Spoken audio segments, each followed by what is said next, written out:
Hello guys, welcome to I am Roop, मैं आपका host और दूसरे की। तो गाइज आज मैं आपको थाईलैंड का वीज़ा ऑन अराइवल का फॉर्म किस तरह से फिल करना है उसके बारे में मैं आपको बताने वाला हूँ। तो चलिए बिना टाइम वेस्ट किए इस वीडियो की शुरुआत करते हैं।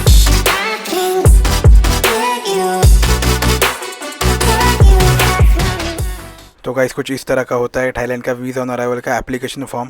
तो सबसे पहले हम टॉप राइट साइड में देखेंगे, यहाँ पर लिखा हुआ है फोटोग्राफ, यहाँ पर आपको अपनी फ़ोटो चिपकानी पड़ती है और जो फोटो की साइज़ है वो 4x6 सेंटीमीटर ही होनी चाहिए। तो चलिए एग्जाम्पल के तौर पर मैं एक फ़ोटो चिपका देता हूँ यहाँ पर। तो ये फ़ोटो जो मैंने लगाई है वो एक फेमस एक्टर है जिसका नाम है चेटालाल चंपकलाल गड़ा, और इनके बारे में आप जानते ही होंगे। तो इन्हीं के एग्जाम्पल से आज मैं ये फॉर्म भरने वाला हूँ, जिससे कि आपको समझने में काफ़ी आसानी होगी। तो चलिए लेफ्ट साइड में हमें 3 ऑप्शंस देखने मिलते हैं, मिस, मिस्टर और मिसिस। तो मिस्टर पर चेक करेंगे और राइट साइड में आप देख सकते हो कि ब्रैकेट में लिखा है इन ब्लॉक लेटर्स, यानी हमें जो फॉर्म है वो ब्लॉक लेटर्स में ही फिल करना है। तो चलिए सबसे पहले मैं इनका फैमिली नेम डाल देता हूँ जो कि है गड़ा, और यहाँ पर हम इनका फर्स्ट नेम लिखेंगे जो कि जेठालाल और मिडिल नेम होगा Champaklal.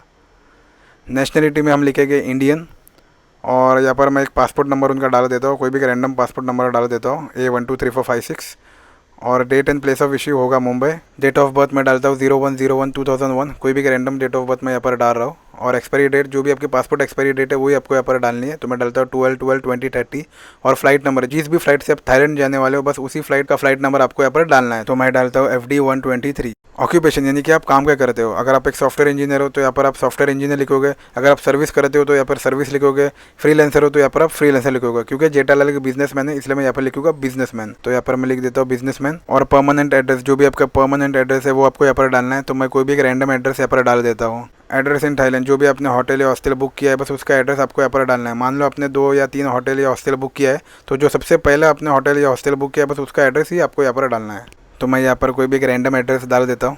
Name and address of persons of reference in Thailand, अगर आप थाईलैंड में किसको जानते हो तो आपको बस उनका नाम और एड्रेस यहाँ पर लिखना है। और शायद इमिग्रेशन ऑफिसर क्रॉस वेरीफाई कराने के लिए आपसे उनका मोबाइल नंबर भी पूछ सकते हैं ताकि वो कंफर्म कर सके कि आप उनको वाकई में जानते हो कि नहीं। अगर आप थाईलैंड में किसी को भी नहीं जानते हो तो बस इसे ब्लैंक छोड़ दीजिएगा। If accompanied by minor children travelling on the same passport, तो बस आपको उनका नाम, डेट ऑफ बर्थ और प्लेस ऑफ बर्थ यहाँ पर लिखना है। तो मैं यहाँ पर लिखता हूँ दीपेंद्र गड़ा, और डेट ऑफ बर्थ में लिखता हूँ 01/01/2021, और प्लेस ऑफ बर्थ में लिखता हूँ मुंबई।